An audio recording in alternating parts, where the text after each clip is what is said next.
Hi folks, Kellen here. I did some JavaScripting today, and as I was laying there in bed and my mind was buzzing, I was thinking, okay, sorting, right? We've got all these algorithms for sorting. None of them are extremely fast. So I thought of a dumb algorithm for sorting, right? The dumb algorithm is find the minimum of the list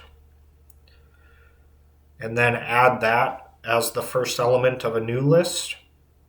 Then look at the old list again and find the next smallest number, add that to the new list, and just keep doing that, right? So, for example, here with this array right here, you find the minimum of this whole thing, which would be 13. You push it on to another array, so it'll be the first element of that new array.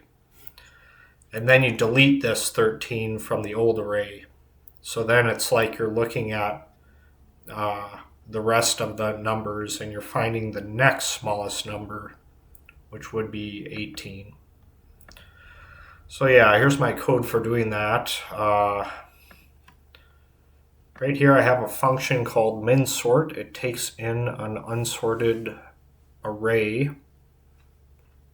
That's the intention, at least. Now what I do here is I copy what I'm doing in this part of the code is I'm creating a new array and I'm simply copying the elements of the unsorted array into it, because I don't want to modify the unsorted array that's being passed as an argument. So I create a copy of it and then I work with the copy. So the main work gets done here. Basically, I check to see what the minimum index is of the unsorted array as it originally is. I push the element that's at that index, right? The minimum number corresponds to an index in the original unsorted array, right? And then I did a bit of trickery here. I used the splice method of the array class, if you want to call it that, in JavaScript. Maybe it's an object. I'm not 100% sure on the terminology, but what this line does is it basically, at the index where we found the minimum, it removes one element. So this usorted array, this copy, is actually shrinking as the loop executes because it's taking the minimum number from the array each time. And then we return the sorted array. So minsort depends on min-index, and I've got a check here to make sure that the length is not equal to 0. If it is, then it just returns a -1, which is an invalid index, right? That could signal an error to the caller of this function.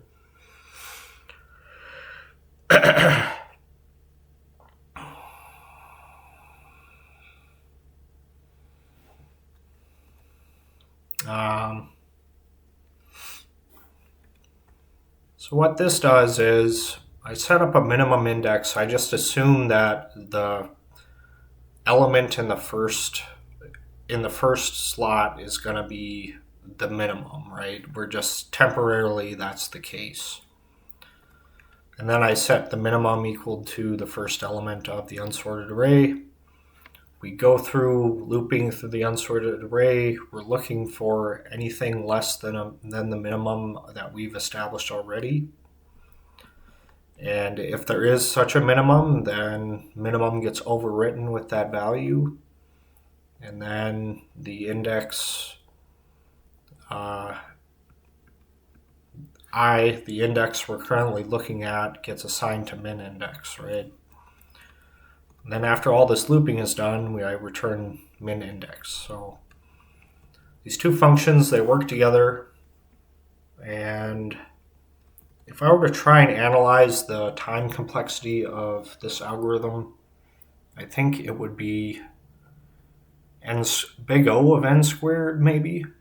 In the worst case, the worst case is the minimum number is all the way at the end of the array, right?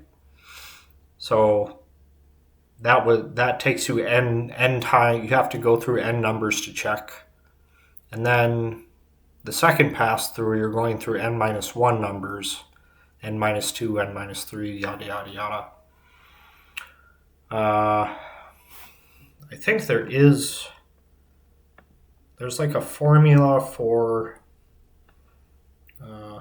what's the formula for a summation from 1 to n?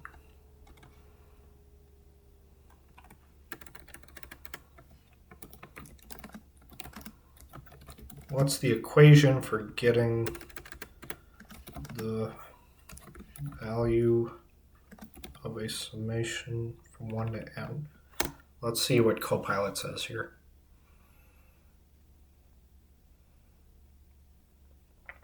Right, so it's n times n plus 1 over 2. So, so this min index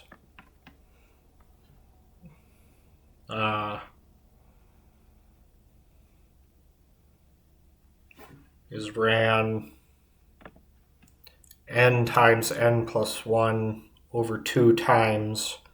Well, that's big O of n squared, right? So, yeah. Anyways, so it's a dumb algorithm. It's not very fast, but it does produce correct results, as we can see. If I open up my terminal, here's the first test case that I fed it, right? As this array here, it's unsorted. I just sort of randomly put numbers in. And as you can see, it correctly sorts that array. The second test, it also correctly sorts. And then it also correctly sorts the empty array, which means no sorting at all needs to occur, right? Okay, folks, so, I've only tested 2 data inputs. So, if there's a mistake in here that I haven't discovered, it's because my testing is not the most thorough. Really, what you could do to make this rock solid, to be sure that it works, is generate a whole bunch of random numbers and then sort them and see if they're sorted. But anyways, this is a good enough test for me, so thanks for watching and goodbye.